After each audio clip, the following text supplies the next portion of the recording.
Bienvenido a JavaScript desde cero. Este curso va del primer mensaje por consola hasta las APIs modernas del navegador, pasando por todo lo que hay en medio: tipos, funciones, objetos, el DOM, la sincronía y las novedades que acaban de entrar en el estándar, sin saltarse nada. Al terminar, vas a leer y escribir JavaScript moderno sin copiar y pegar a ciegas. Vas a hacer que una página reaccione a lo que hace el usuario. Vas a manejar datos que llegan tarde con promesas y con async y await. Vas a organizar tu código en módulos y clases. Y sobre todo, vas a saber encontrar el error tú mismo con las herramientas que ya trae el navegador. Hola, soy Jeffrey Agudelo, ingeniero senior full stack. Llevo años escribiendo JavaScript que corre en producción, en equipos donde un efecto secundario mal manejado se convierte en un ticket de soporte al día siguiente. Te voy a enseñar el JavaScript que sirve en el trabajo, no el que se ve bonito en un tutorial. Trabajo en Insoft, ingeniería de software con 30 años de trayectoria en Colombia. Construyo la lógica de dos productos que usa gente de verdad todos los días. Contapine, el sistema contable y administrativo para pequeñas y medianas empresas, y AgroWin, para el sector agropecuario. Los patrones de JavaScript que ves en este curso son los mismos que sostienen esas pantallas. Lo que voy a hacer en este curso es mostrarte JavaScript como se escribe hoy, el lenguaje moderno, con const y let, con funciones flecha, con promesas y async, await y con las APIs del navegador que ya son estándar. Cada tema con su código ejecutado de verdad y su salida real en consola, no una salida inventada. Y lo que no voy a hacer es complicarte la vida. No hay frameworks, no hay bundlers, no hay 30 archivos de configuración, solo JavaScript puro, un editor de texto y la consola del navegador que ya tienes abierto. El temario completo de un vistazo. Son 13 módulos organizados desde los fundamentos hasta los proyectos finales. No tienes que memorizar nada. Cada módulo entra cuando ya tienes con qué entenderlo. Los módulos 0 al 2 son los cimientos, que es JavaScript y cómo corre en el navegador, la sintaxis, los tipos y los operadores, y el control de flujo con condicionales y bucles. Si nunca escribiste una línea de código, esta parte es donde todo empieza a tener sentido. Los módulos 3 al 6 son el núcleo del lenguaje, los datos nativos como cadenas y números, las estructuras de datos como arreglos y mapas, las funciones y su alcance, y los objetos con clases y prototipos. Es la parte más larga del curso, porque es la que más se usa todos los días.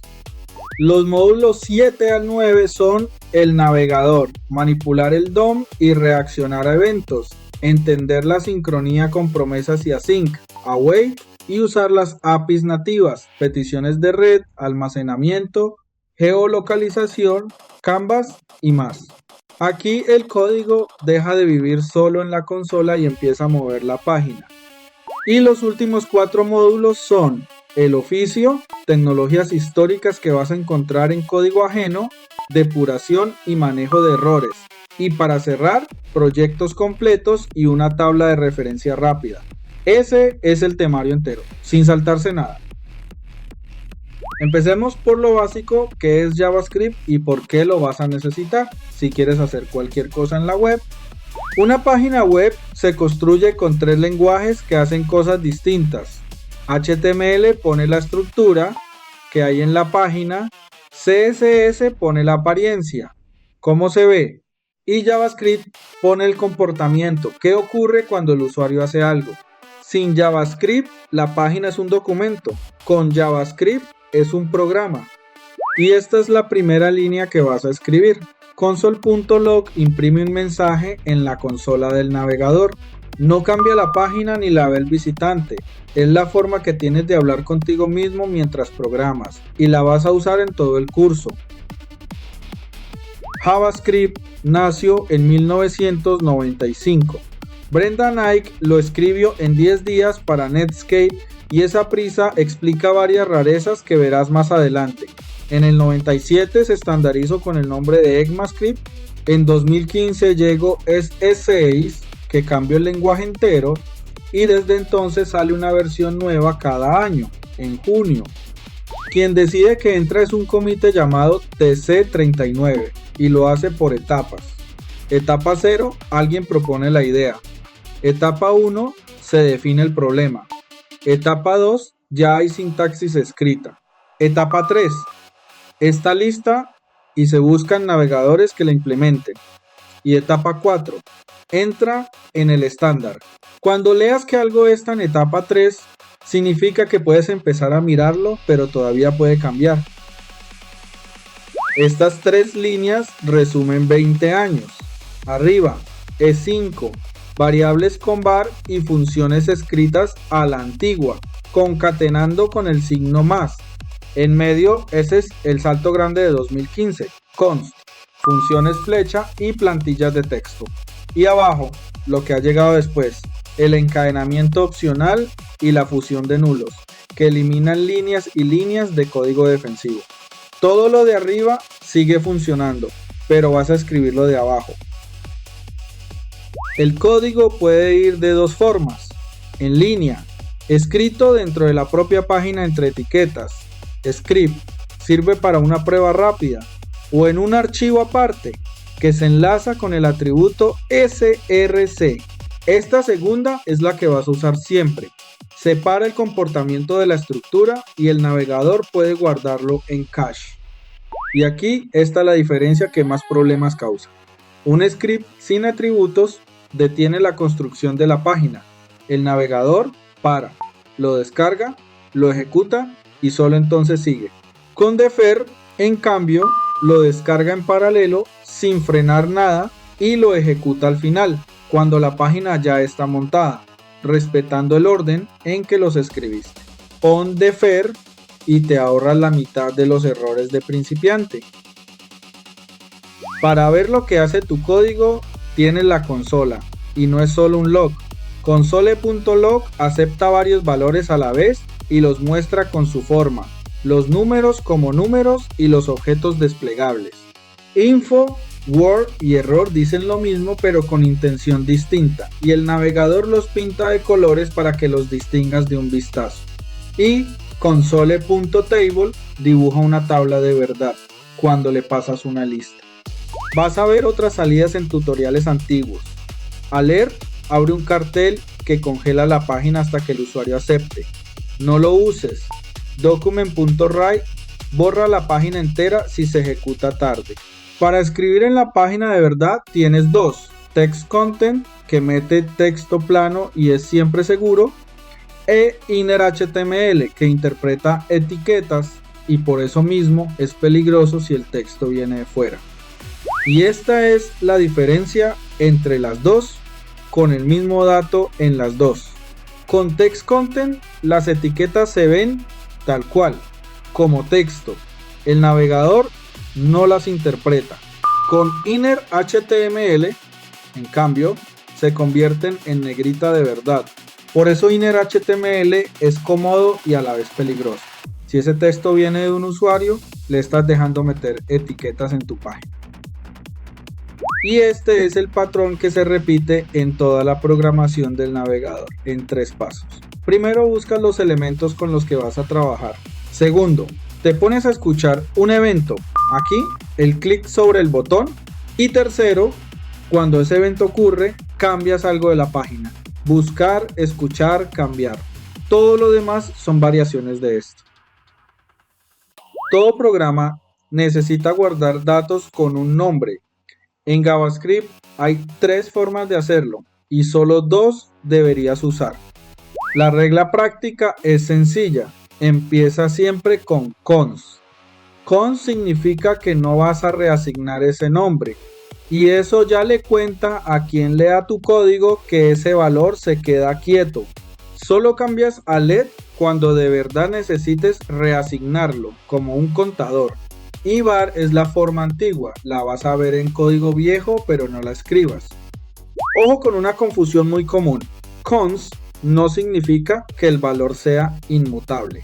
Significa que no puedes reasignar el nombre. Si guardas un objeto, puedes cambiar sus propiedades sin problema.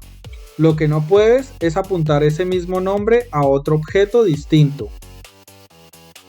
JavaScript tiene 7 tipos primitivos y el operador typeof te dice cuál es cada uno. Texto, número, big hint para enteros enormes, booleano, undefined y símbolo. Y luego está null, que debería decir null pero dice object. Es un error de 1995 que nunca se pudo arreglar, porque arreglarlo habría roto media web. Y esta es la diferencia entre los dos vacíos del lenguaje. Undefined significa que nadie le ha puesto valor todavía. Lo pone JavaScript solo. Null significa que alguien lo vació a propósito. Lo pones tú. Si ves un undefined, donde esperabas un dato, casi siempre es un olvido. Si ves un null, es una decisión. Fuera de los primitivos, todo lo demás es un objeto. Un objeto con propiedades, una lista y una función. Typeof dice object para los dos primeros y function para el tercero, aunque una función también sea un objeto por dentro. Y como typeof no distingue una lista de un objeto normal, para eso tienes array.isArray. Y aquí está la diferencia que más quebraderos de cabeza da al principio. Cuando copias un primitivo, se copia el valor. Quedan dos cosas independientes. Cuando copias un objeto, se copia la referencia. Los dos nombres apuntan al mismo objeto. Y si cambias uno, cambia el otro. No es un fallo, es como funciona, pero hay que tenerlo presente. 3 reglas de escritura. Los comentarios van con 2 barras para una línea o entre barra asterisco para varias. Los bloques se delimitan con llaves. Y JavaScript distingue mayúsculas de minúsculas. Nombre con N minúscula y nombre con N mayúscula son 2 variables distintas. Y ese es un error que vas a cometer más de una vez. Los aritméticos son los que esperas, con 2 avisos. La división nunca trunca. 7 entre 2 da 3,5, no 3. Y tienes el resto con el símbolo de porcentaje, que sirve para saber si un número es par, y la potencia con 2 asteriscos. Abajo, los operadores de asignación compuesta, más igual es la forma corta de sumar sobre la propia variable. Y llegamos a la comparación, que es donde JavaScript tiene peor fama. Con 2 iguales, el lenguaje convierte los valores antes de compararlos. El número 1 y el texto 1 le parecen iguales, y el 0 y falso también. Con 3 iguales compara valor y tipo, sin convertir nada, y eso es lo que casi siempre quieres. La regla es simple, usa siempre 3 iguales. Y cuando pones un valor dentro de un if, JavaScript decide si cuenta como verdadero o falso. Solo 6 valores cuentan como falsos. El 0, la cadena vacía, null, undefined, false y none. Todo lo demás es verdadero. Y eso incluye la lista vacía y el objeto vacío, que a mucha gente le sorprende. Una lista sin elementos sigue siendo un objeto y por tanto verdadera. Los operadores lógicos son y, o y no. Pero hay algo que casi nadie cuenta. No devuelven verdadero o falso. Devuelven uno de los 2 valores que les diste. El operador y, si el primero es verdadero, te da el segundo. El operador o se queda con el primero que sea verdadero y por eso se usaba para poner valores por defecto, y además cortan en cuanto saben la respuesta, lo que te protege de reventar al leer una propiedad de algo que no existe. Estos 3 operadores quitan mucho código defensivo. El ternario es un if en una línea. Condición, interrogación, lo que vale si es verdad, 2 puntos, lo que vale si no. El encadenamiento opcional, punto, interrogación, punto, lee una propiedad y si el objeto de en medio no existe, devuelve undefined en vez de reventar. Y la fusión de nulos, 2 interrogaciones, pone un valor por defecto solo cuando hay null o undefined. Fíjate en la última línea. Con doble barra, el 0 se sustituye porque cuenta como falso. Con doble interrogación, el 0 se respeta. Esa diferencia es la razón de que exista. Y de ahí salen los operadores de asignación lógica. Doble interrogación igual. Asigna solo si el valor actual es null o undefined. Aquí el tema estaba a null y se rellena. El tamaño valía 0 y se respeta, porque 0 es un valor legítimo. Existen también las versiones con i y con o. Nadie te obliga a seguir un estilo, pero todo el mundo sigue el mismo, y salirse solo hace tu código más difícil de leer. Variables y funciones en camel case con la primera palabra en minúscula y las siguientes con mayúscula inicial. Clases en Pascal Case con todas las palabras en mayúscula inicial. Y las constantes de configuración en mayúsculas con guiones bajos. Y no lo hagas a mano, hay dos herramientas que se encargan. Prettier formatea el código automáticamente y con eso se acaban las discusiones de formato en un equipo. Slint es distinto. No formatea, detecta problemas como una variable que declaraste y no usas o una comparación con dos iguales. Los dos juntos son el estándar de la industria. Hasta ahora tu código iba de arriba a abajo sin desviarse. Con los condicionales empieza a tomar decisiones, a hacer una cosa u otra según lo que valgan los datos. La estructura es una cadena. Si se cumple la primera condición, se ejecuta su bloque y el resto ni se mira. Si no, se prueba la siguiente con else if. Y si no se cumple ninguna, entra el else. El orden importa. En cuanto una condición se cumple, JavaScript deja de mirar las demás. Y un consejo que te va a ahorrar código ilegible. En vez de anidar ifs dentro de ifs, saca primero los casos raros y sal de la función cuanto antes.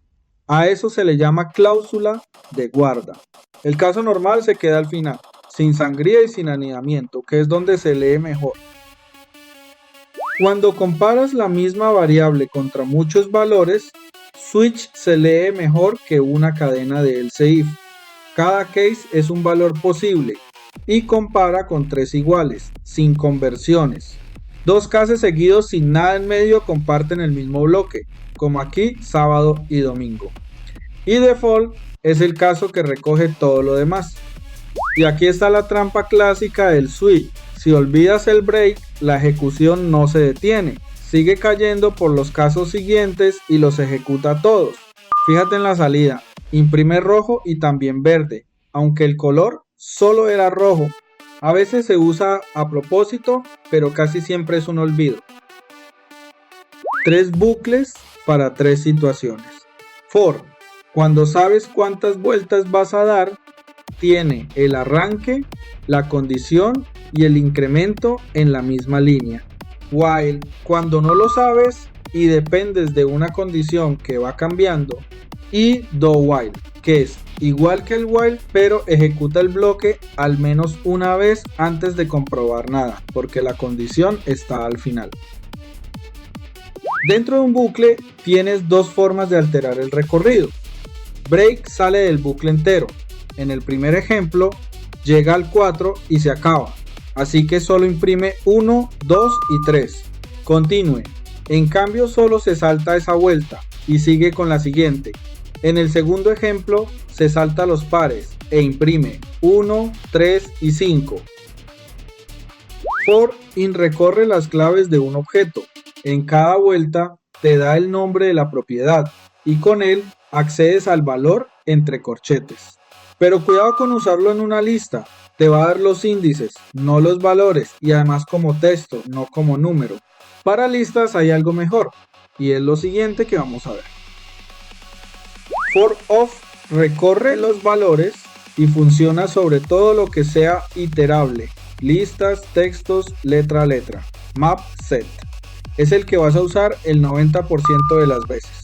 Y si lo que quieres es recorrer un objeto normal que no es iterable, lo conviertes con object.entries y ya puedes sacar clave y valor de una vez. Y ahora la pregunta de fondo, ¿por qué for of funciona con unas cosas y no con otras? Porque busca un método especial con la clave symbol.iterator que devuelve un objeto con una función next. Cada llamada next entrega un valor y dice si ya terminó.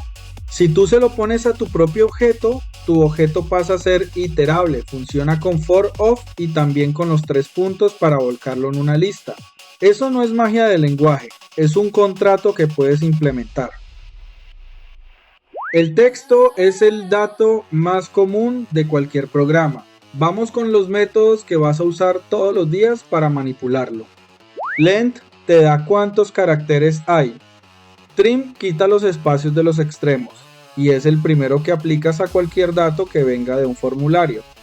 Slice corta un trozo indicando desde dónde y hasta dónde. Replace cambia una parte por otra. E includes te dice si un texto está dentro. Fíjate en algo importante. Ninguno modifica la cadena original. Todos devuelven una nueva. Slice y substring parecen lo mismo, pero no lo son. Y aquí se ve. Slice acepta números negativos y cuenta desde el final. -6 te da las 6 últimas letras. Substring convierte el negativo en 0, así que te devuelve la cadena entera. Y si le das los índices al revés, Slice devuelve vacío, mientras que Substring los intercambia sin avisar. Usa Slice y te evita sorpresas. Las plantillas de texto se escriben con acento grave, no con comillas. Dentro puedes meter cualquier expresión entre llave $, y JavaScript la calcula y la pega ahí mismo. No solo variables, también operaciones. Y además respetan los saltos de línea tal y como los escribes, sin tener que concatenar nada. Una expresión regular describe una forma, no un texto exacto. Barra diagonal para abrir y cerrar. Barra D significa un dígito. Y las llaves dicen cuántos. 4 dígitos. -2. -2. Test te dice si encaja. Las banderas van al final. La G busca todas las coincidencias y la I no distingue mayúsculas. Y con grupos con nombre, entre paréntesis, interrogación menor que, extraes las partes que te interesan.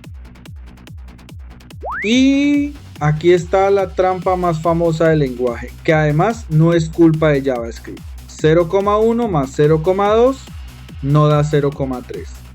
Da 0,3, 0,00, 0 y pico. Es el estándar de coma flotante que usan casi todos los lenguajes. Hay decimales que en binario no se pueden representar exactos. Por eso nunca compares decimales con iguales. Compara que la diferencia sea menor que un margen mínimo. Para convertir texto en número tienes varias vías y no hacen lo mismo. Parsing lee mientras encuentre dígitos y separa. De 42 píxeles saca 42. Number es todo o nada. Si sobra algo devuelve none. Y none tiene una rareza célebre. Es el único valor que no es igual a sí mismo. Así que para detectarlo usa number.isNone. Abajo big int para enteros más grandes de lo que aguanta un número normal. Math reúne las operaciones matemáticas. Floor redondea hacia abajo, Ceil hacia arriba y round al más cercano. Trun simplemente corta la parte decimal y ahí está la diferencia con floor. Con números negativos no hacen lo mismo, porque hacia abajo en negativo es alejarse del 0. Y math.random da un decimal entre 0 y 1, que combinado con floor es como se simula un dado. Date es la API de fechas de siempre y arrastra decisiones muy discutibles. Los meses empiezan en 0, así que agosto es el 7. Trabaja siempre en la zona horaria del equipo donde se ejecuta, lo que provoca errores según donde esté el usuario. Y es mutable. Si la pasas a otra parte del programa y allí la modifican, tu fecha original cambia también. Temporal es la respuesta del estándar a todos esos problemas. Los meses empiezan en 1, como en el calendario de verdad. Distingue entre una fecha sin hora, una hora sin fecha y un instante con zona horaria, en vez de meterlo todo en el mismo objeto. La aritmética es explícita. Sumar un mes y 10 días se escribe tal cual, y es inmutable. Sumar devuelve una fecha nueva y la original no se toca. Si tu navegador aún no la trae, se usa con un polyfill. Ya sabes guardar valores sueltos. Ahora toca guardarlos en grupo, que es lo que hace cualquier programa de verdad. Listas, conjuntos y diccionarios. Estos métodos modifican la lista original. Push añade al final y es el que más vas a usar. Un shift añade al principio. Splice quita elementos indicando desde qué posición y cuántos. Y pop saca el último y además te lo devuelve. Fíjate en que la variable es cons y aún así la lista cambia. Cons bloquea el nombre, no el contenido. Y estos otros no tocan la original, devuelven una lista nueva. Slice corta un trozo, concat une dos listas y los 3 puntos, la propagación, vuelcan los elementos dentro de otra lista. Mira la última línea. Después de todo eso, la lista original sigue exactamente igual. Estos 3 son la base de trabajar con listas y una vez los entiendes, ya no vuelves a escribir un for. Map transforma cada elemento y devuelve una lista del mismo tamaño. Aquí le suma el impuesto. Filter se queda solo con los que cumplen una condición, así que devuelve una lista igual o más corta y reduce condensa toda la lista en un único valor arrastrando un acumulador. Aquí la suma total. FindT devuelve el primer elemento que cumpla la condición y FindIndex su posición. Sum responde si alguno cumple y Every si cumplen todos, devuelven verdadero o falso. Flat aplana listas dentro de listas, indicando cuántos niveles. Y FlatMap es un map seguido de un flat para cuando cada elemento genera varios. Durante años, ordenar una lista la modificaba y eso provocaba errores muy difíciles de encontrar cuando esa lista se compartía.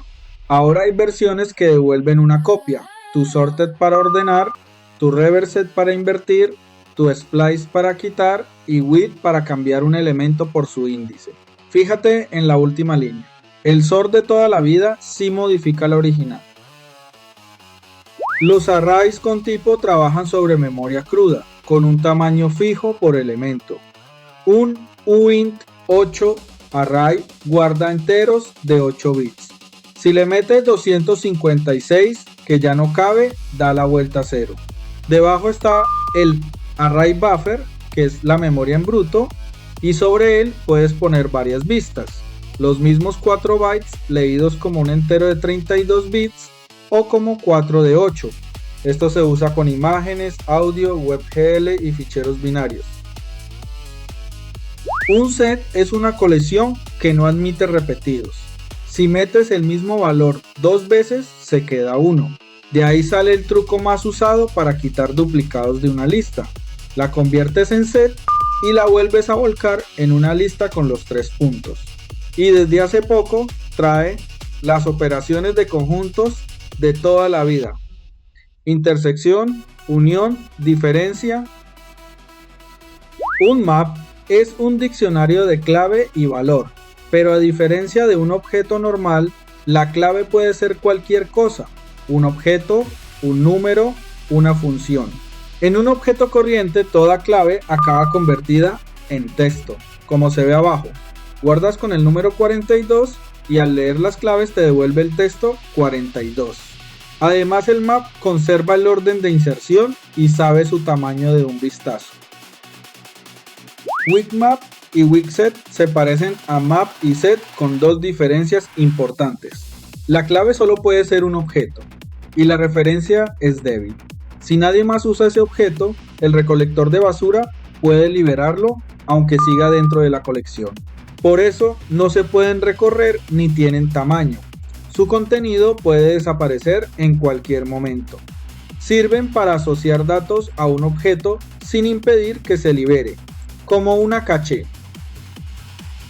Las funciones son el corazón de JavaScript y el alcance, o sea, qué variables ve cada trozo de código, es donde más gente se pierde. Vamos con las dos cosas.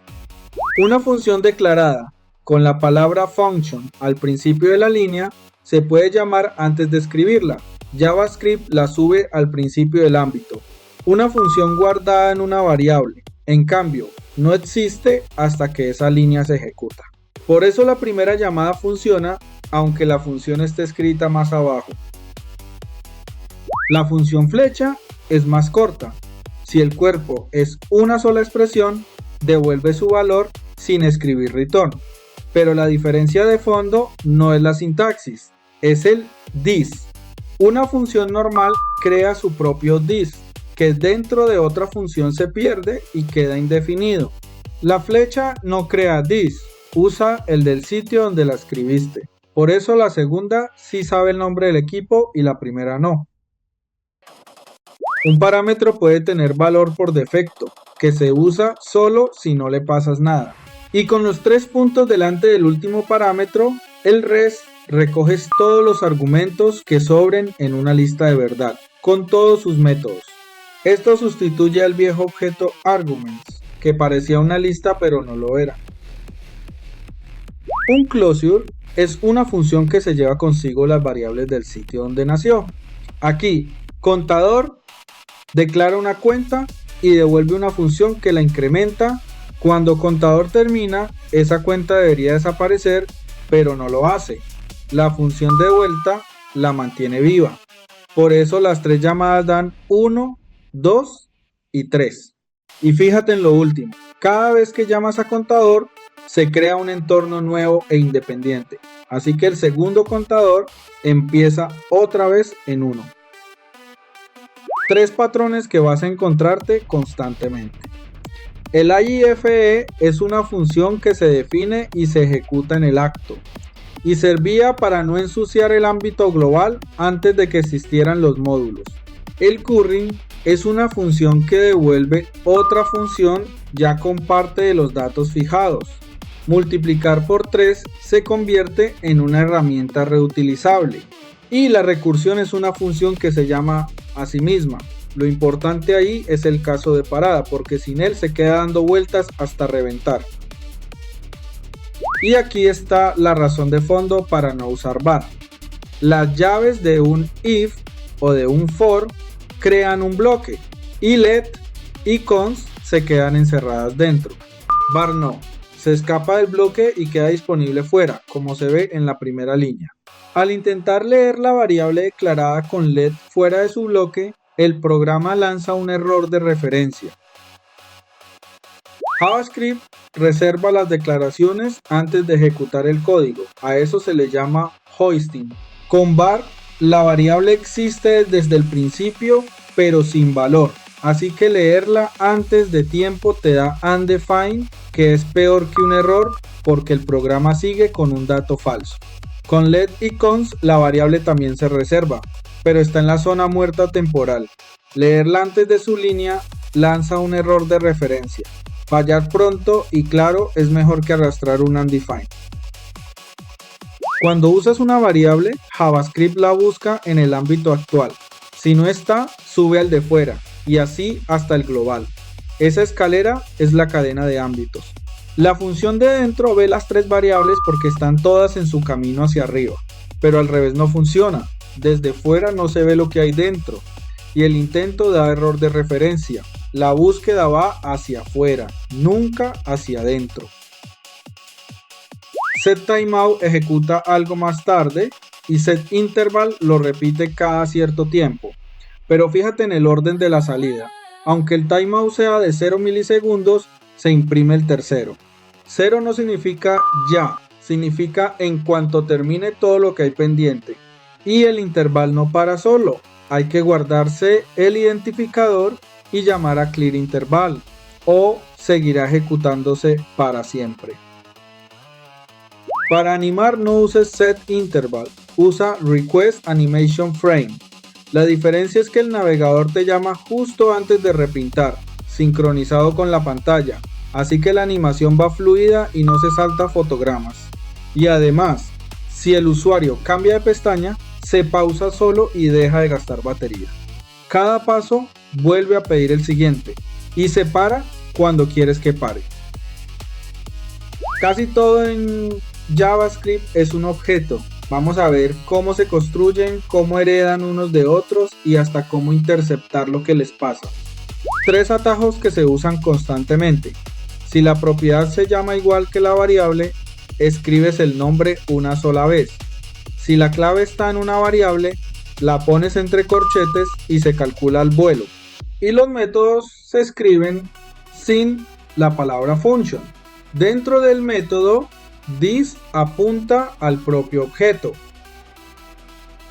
La desestructuración saca propiedades de un objeto a variables sueltas. Puedes renombrarlas con 2 puntos y darles valor por defecto si no existen. Con los 3 puntos recoges todo lo que no hayas nombrado y esos mismos 3 puntos, al construir un objeto, copian todas las propiedades y te dejan sobreescribir las que quieras. Es la forma estándar de hacer una copia con un cambio sin tocar el original. Keys, values y entries convierten un objeto en listas, y con entries obtienes pares de clave y valor listos para recorrer. Assign copia propiedades de varios objetos en uno, y freeze lo congela. Los intentos de cambiarlo se ignoran en silencio, sin lanzar error, que es justo lo que despista. Seal es parecido, pero deja modificar las propiedades que ya existen. Cuando pides una propiedad y el objeto no la tiene, JavaScript la busca en su prototipo. Y si tampoco está, en el prototipo del prototipo, hasta el final. Eso es la cadena de prototipos y es la herencia real del lenguaje. Aquí el perro no tiene la propiedad respira, pero la encuentra en el animal. Object.hasOwn te dice si una propiedad es suya o heredada, y de ahí salen los métodos que usas sin haberlos escrito. Cuando llamas a map sobre una lista, lo estás cogiendo de array.prototype. Esta es la regla que explica el 90% de los problemas con this. No depende de dónde escribas la función, sino de cómo la llames. Llamada como método del objeto, this es el objeto. Si guardas el método en una variable suelta y la llamas, se pierde el dueño y this queda indefinido. Para arreglarlo tienes 3 herramientas: call y apply. Ejecutan la función diciéndole quién es this. Y bind no la ejecuta. Devuelve una copia atada para siempre a ese objeto. La palabra class es azúcar sintáctico sobre los prototipos que acabamos de ver. Por debajo hace exactamente lo mismo, pero se lee mucho mejor. El constructor recibe los datos al crear el objeto con new. Un getter se escribe como método, pero se lee como propiedad sin paréntesis. Y un setter se activa al asignarle un valor. Eso permite exponer datos calculados como si fueran propiedades normales. La almohadilla delante de un campo lo hace privado de verdad, no es una convención. Y el bloqueo es tan fuerte que ni siquiera es un error de ejecución. Escribir .almohadilla saldo fuera de la clase es un error de sintaxis. Y el archivo entero deja de cargar. Fíjate en la última línea. El campo privado tampoco aparece al listar las claves ni al convertir el objeto a JSON. Static marca lo que pertenece a la clase y no a cada objeto, como un contador de cuántas se han creado. Y el bloque static se ejecuta una sola vez, cuando se define la clase para preparar lo que haga falta. Extends hace que una clase herede de otra. En el constructor hay que llamar a super antes de tocar this, si no, el objeto todavía no está construido y el lenguaje lanza un error. Y si redefines un método, puedes llamar al del padre con superpunto y el nombre para ampliarlo en vez de reemplazarlo del todo. Un proxy se pone en medio de un objeto e intercepta lo que le hace. Cada trampa corresponde a una operación. Get para cuando alguien lee una propiedad, set para cuando escribe. Y hay más para borrar o comprobar existencia. Aquí registramos cada acceso y además devolvemos un valor por defecto para las claves que no existen. Con esto se construyen validaciones automáticas y sistemas de reactividad como los de los frameworks. Reflect ofrece esas mismas operaciones internas, pero como funciones normales. Y con una diferencia importante. En vez de lanzar errores, devuelven verdadero o falso. Así que puedes comprobar si la operación salió bien. Se usa sobre todo dentro de las trampas de un proxy, para hacer lo que el objeto habría hecho por defecto antes de añadir tu lógica. Un símbolo es un valor único. Aunque le des la misma descripción, dos símbolos nunca son iguales. Por eso sirven como claves que no chocan con las de nadie, y además no aparecen al recorrer el objeto con keys. Y luego están los símbolos conocidos, que enganchan tu objeto al funcionamiento interno del lenguaje. Con symbol.toPrimitive decides qué valor da tu objeto cuando se convierte a número o a texto.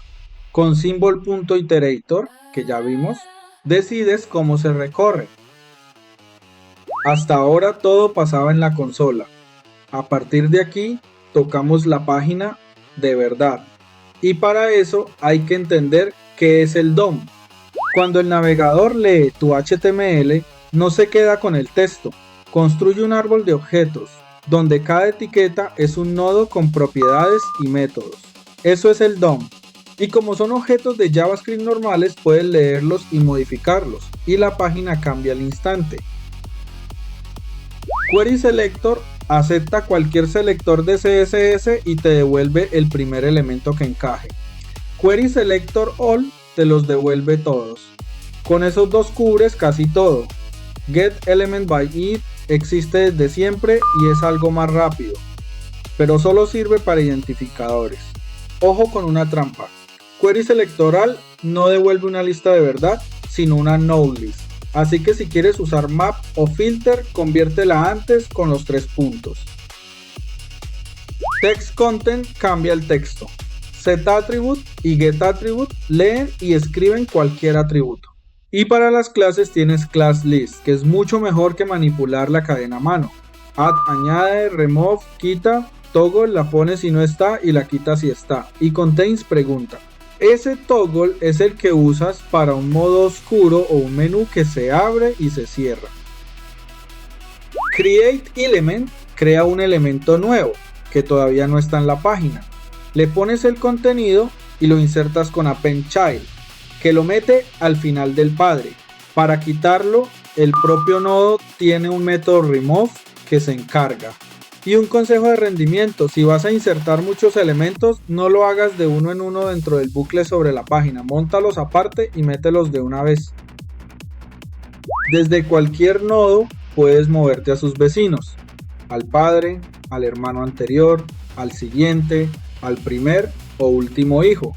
Fíjate en que todas estas propiedades llevan la palabra element. Existen versiones sin ella, como Next Sibling, pero esas también cuentan los espacios en blanco y los saltos de línea como nodos de texto. Y te van a dar sorpresas. Usa siempre las de element. AddEventListener conecta una función a un evento de un elemento. Se pueden poner varios escuchadores al mismo evento y se ejecutan todos, en orden. Y acepta opciones. Con 11 el escuchador se ejecuta una sola vez y se quita solo, que ahorra tener que llamar a RemoveEventListener. Mira la salida, 2 clics, 2 mensajes del primer escuchador, pero el segundo solo actuó una vez. Al manejador le llega un objeto con toda la información del evento. Type es qué pasó. Target es el elemento concreto donde se originó, que no siempre es aquel donde pusiste el escuchador. Y Prevent Default cancela el comportamiento por defecto del navegador. En un formulario evita que la página se recargue y es la primera línea que escribes al manejar un envío. Un evento no aparece de la nada en el elemento, hace un viaje. Primero baja desde arriba hasta el objetivo y eso es la fase de captura. Llega al elemento donde se originó, la fase de destino. Y después vuelve a subir hasta la raíz, que es el burbujeo. Por defecto los escuchadores se activan en el burbujeo. Si quieres el de bajada, pasas la opción Capture. Mira el orden de la salida, 1, 2, 3, aunque el clic fue solo en el elemento de dentro. Y esta es la técnica que hay que conocer sí o sí. En vez de poner un escuchador en cada elemento de una lista, pones uno solo en el padre y aprovechas el burbujeo. Con closes averiguas sobre cuál se hizo clic de verdad. La ventaja no es solo gastar menos memoria, funciona también con los elementos que añadas después como se ve en la salida, sin tener que conectar nada de nuevo. JavaScript tiene un solo hilo, hace una cosa a la vez, y aún así maneja descargas, temporizadores y clics sin bloquearse. Vamos a ver cómo. El orden de esta salida resume todo el modelo. Primero se ejecuta lo síncrono, de arriba a abajo, sin interrupciones. Cuando la pila se vacía, el bucle atiende primero la cola de microtareas, donde van las promesas. Y solo cuando esa cola está vacía pasa a las macrotareas, donde van los temporizadores. Por eso la promesa se imprime antes que el timeout, aunque el timeout sea de 0 milisegundos y esté escrito antes. Antes de las promesas, lo asíncrono se resolvía pasando una función que se llamaría al terminar, un callback. Funciona, pero en cuanto encadenas varias operaciones, el código se va hacia la derecha, cada nivel con su propio error que tratar, y se vuelve ilegible. A eso se le llamó el infierno de los callbacks, y es literalmente el motivo de que existan las promesas. Una promesa es un objeto que representa un valor que todavía no está, empieza pendiente y acaba cumplida o rechazada. Then recibe el valor cuando llega, y si devuelves algo dentro, se lo pasa al siguiente then. Así la cadena queda plana en vez de anidada. Catch recoge cualquier error de toda la cadena. Y finally se ejecuta pase lo que pase, que es donde quitas el indicador de carga.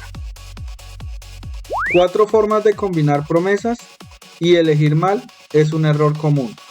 All espera todas, pero si una falla, falla el conjunto entero.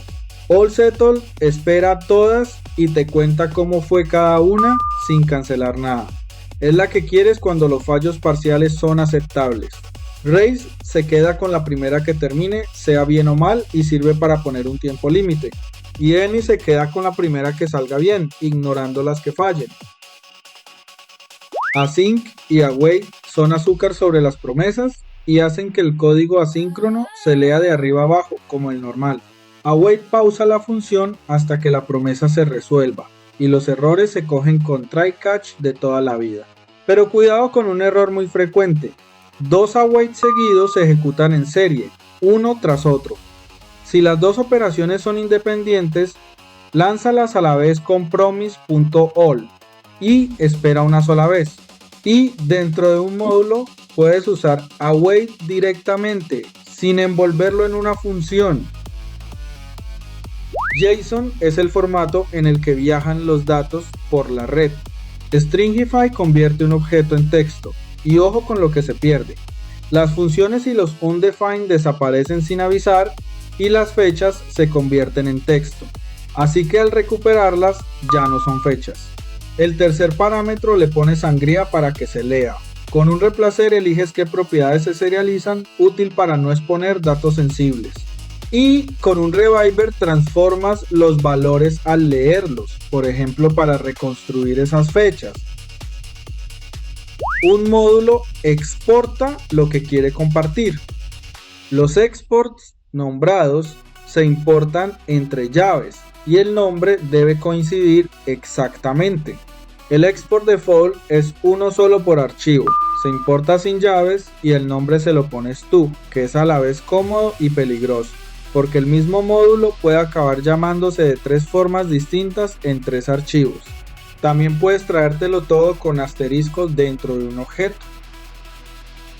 Import también se puede usar como función y entonces devuelve una promesa. Eso permite cargar un módulo solo cuando de verdad hace falta. El editor pesado no se descarga al abrir la página, sino cuando el usuario pulsa el botón.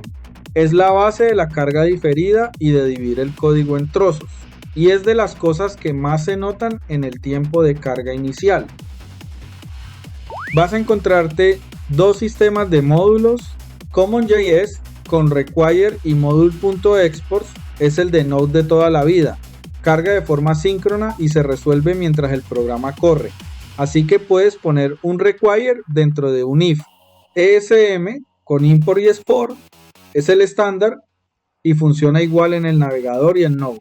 Su gracia es que es estático. Las importaciones se analizan antes de ejecutar nada y por eso las herramientas pueden detectar y eliminar el código que no usas. En la práctica los distingues a simple vista. Arriba CommonJS con Require y Module Exports, abajo el estándar con Import y Export, en Node la extensión .mjs o el campo Type Module en el package fuerzan el segundo. El lenguaje es solo la mitad, la otra mitad son las APIs que el navegador te presta, red, almacenamiento, sensores, gráficos e hilos aparte. Window es el objeto global del navegador. Todo lo que declaras fuera de un módulo acaba colgando de ahí. Location te da la dirección actual y permite navegar. Navigator describe el navegador y el equipo. Idioma, si hay conexión, permisos. Screen habla de la pantalla física. History maneja el historial, que es la base de la navegación sin recargar página. Fetch pide datos por la red y devuelve una promesa. Y aquí está el error que comete todo el mundo. Fetch solo falla si no hay conexión. Un 404 o un 500 llegan como respuesta normal, así que tienes que comprobar la propiedad OK tú mismo. El Abort Controller sirve para cancelar. Le pasa su señal a Fetch y cuando llamas a Abort, la petición se corta.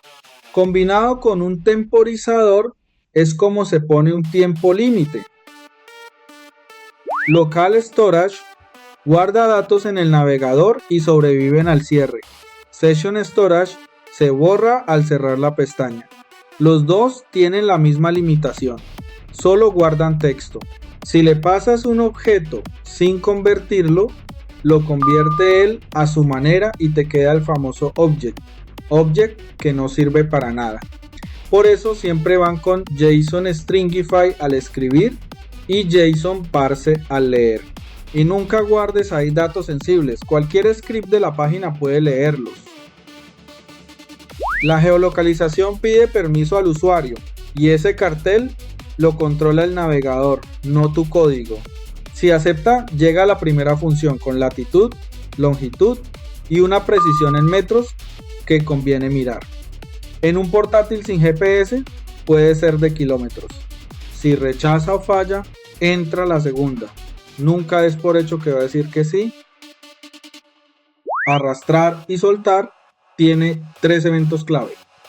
Drag Start en el elemento que se arrastra, donde guardas que se está moviendo. Drag Over en la zona de destino. Y aquí está el detalle que bloquea a todo el mundo. Hay que llamar a Prevent Default porque por defecto el navegador no permite soltar. Y Drop, donde recuperas el dato y haces el movimiento. Los dos crean un hilo aparte, pero sirven para cosas distintas. Un web worker es para cálculo pesado. La interfaz sigue respondiendo mientras él trabaja. No comparte variables, se comunican copiando mensajes y no puede tocar el DOM. Un service worker se coloca entre la página y la red, intercepta las peticiones y permite servir desde caché. Es lo que hace que una aplicación funcione sin conexión y sigue vivo aunque cierre la pestaña. La conversación es siempre la misma, post message para enviar y on message para recibir, y en el otro lado exactamente igual. Los datos se copian, no se comparten, así que no hay condiciones de carrera, pero tampoco puedes pasar funciones ni elementos del DOM. Antes, para saber si algo era visible, había que escuchar el scroll y calcular posiciones en cada píxel, lo que iba fatal. Intersection Observer le da la vuelta, le dices que vigilar y el navegador te avisa cuando entra o sale de la pantalla. Con eso se hace la carga diferida de imágenes y el scroll infinito. Resize Observer hace lo mismo con el tamaño de un elemento concreto, que es más preciso que escuchar el resize de la ventana. Canvas es una superficie de píxeles donde dibujas por código. Pides el contexto de 2 dimensiones y a partir de ahí das órdenes. Rellena este rectángulo, traza este arco, escribe este texto. Es rápido y sirve para juegos, gráficas y edición de imagen. Pero lo dibujado no son objetos, son píxeles, así que no puedes seleccionarlos ni un lector de pantalla los entiende. El SVG es lo contrario del canvas, cada forma es un elemento del DOM, así que puedes seleccionarla, darle estilo con CSS y ponerle eventos. Ojo con un detalle que hace perder tiempo. Para crear elementos SVG hay que usar createElementNS con el espacio de nombres, no createElement. Si usas el normal, el elemento se crea pero no se dibuja nada y no hay ningún error que te lo explique. Cuando el canvas en 2 dimensiones se queda corto, se pasa a la tarjeta gráfica. WebGL lleva años siendo el estándar para 3 dimensiones en el navegador con sus propios programas de sombreado. WebGPU es su sucesor, más moderno y también válido para cálculo general. Los dos son de bajo nivel, en la práctica se usan a través de librerías como Trii.js, pero conviene saber qué hay debajo. Este módulo no enseña a escribir código nuevo así, enseña a leer código viejo. Ajax, jQuery y JSONP llevan años sin ser la opción recomendada, pero siguen corriendo en miles de proyectos activos y vas a toparte con ellos. Saber leerlos es tan útil como saber escribir lo moderno. Ajax no es una tecnología, es una sigla, Asynchronous JavaScript and XML, que describe la técnica de pedir datos sin recargar la página. Su herramienta original es XML HTTP Request y así se ve. Se abre la conexión, se escucha el cambio de estado a mano con un número mágico, el 4, que significa petición terminada, y se comprueba el código de estado. Fetch existe precisamente para no tener que escribir esto. jQuery nació para tapar las diferencias entre navegadores, que en 2005 eran brutales. Un mismo selector podía fallar en Internet Explorer y funcionar en Firefox. Su $$ selecciona y a partir de ahí todo se encadena. Añadir una clase, animar, seleccionar de nuevo. Su método Ajax envuelve XML HTTP Request con una interfaz de objeto más cómoda que la original. Durante años fue prácticamente obligatorio. Hoy los navegadores ya resuelven solos lo que jQuery resolvía. La migración casi siempre sigue el mismo patrón, donde jQuery selecciona con su $, hoy hay Query Selector All nativo. Donde animaba fuerza de JavaScript, hoy una transición de CSS hace lo mismo con la tarjeta gráfica en vez de la CPU y va más fluida. Donde pedía datos con su método Ajax y callbacks, hoy hay fetch con promesas.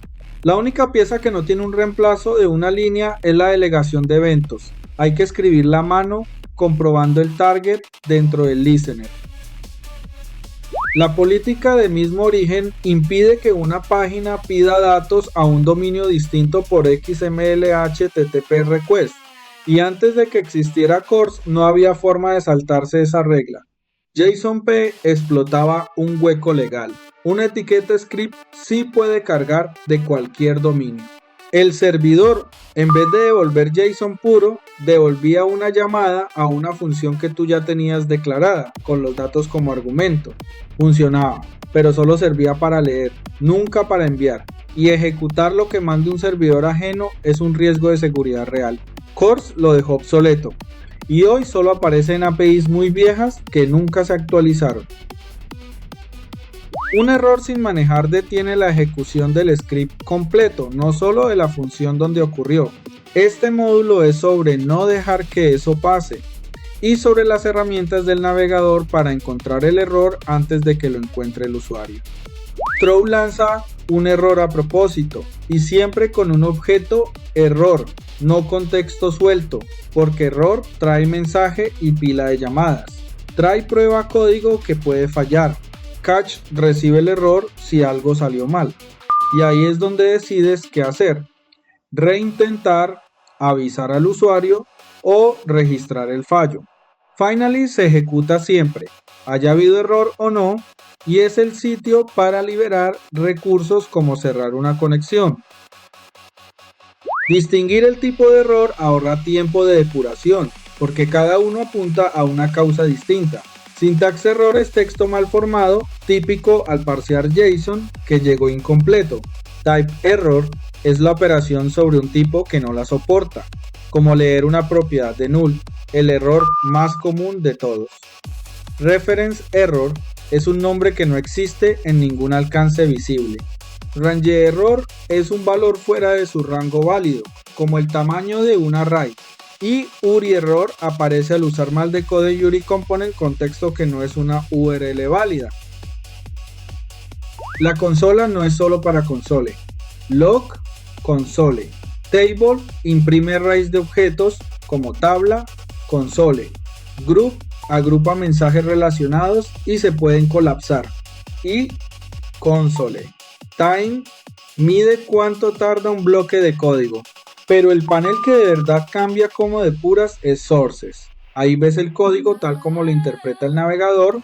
Puedes poner puntos de parada, vigilar variables mientras el script corre y leer la pila de llamadas para saber exactamente qué función invocó a cuál antes de llegar al error. La palabra debugger puesta directamente en el código pausa la ejecución ahí mismo si las herramientas de desarrollo están abiertas. Es un punto de parada que viaja con el código fuente. Pero lo más potente son los breakpoints condicionales, que se ponen haciendo clic en el número de línea desde el panel sources. Pausan solo cuando se cumple una condición que tú escribes, como un precio negativo. Así no hay que parar 100 veces en un bucle para llegar a la vuelta que realmente falla. El temario termina con 5 proyectos completos. Ninguno usa una técnica nueva.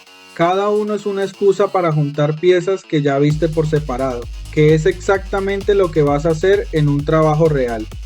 Este proyecto junta expresiones regulares, el objeto event con prevent default y la validación nativa del formulario a través de setCustomValidity, que muestra el mismo globo de error que ya usa el navegador para sus propias reglas. El resultado se siente nativo, aunque la regla la escribiste tú. Este encadena 3 módulos completos: geolocalización para saber dónde está el usuario, fetch con async await y manejo de errores para pedir el clima de esa ubicación y manipulación del DOM para pintar el resultado. Y el catch no es decorativo, sin conexión o con permiso denegado. El usuario tiene que ver algo, no una pantalla en blanco. Aquí el protagonista es el operador de propagación, para actualizar sin mutar el array original. Map para marcar una tarea como hecha sin tocar las demás. Y local storage con JSON Stringify y parse para que la lista siga ahí al volver a abrir la página.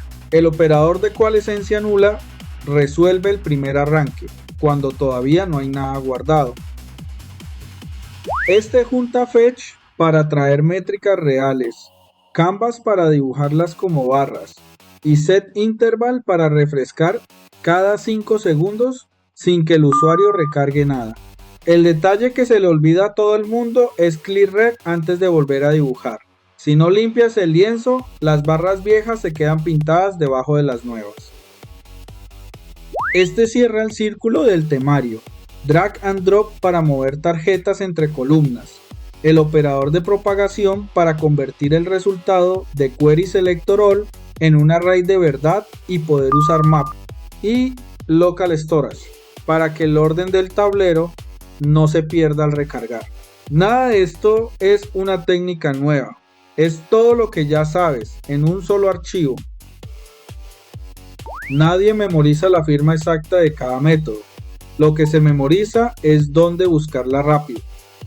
MDN es la referencia técnica que nunca falla. Canuse resuelve la duda de si algo funciona en el navegador que le importa a tu proyecto.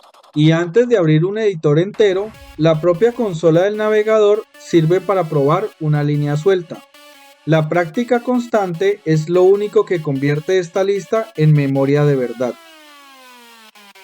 Cerramos el temario con un resumen que cabe en una pantalla y un mapa de lo que viene después. Si llegaste hasta aquí, ya cubriste el temario completo de un curso profesional de JavaScript, desde el primer console, log, hasta proyectos que combinan asincronía, DOM y almacenamiento.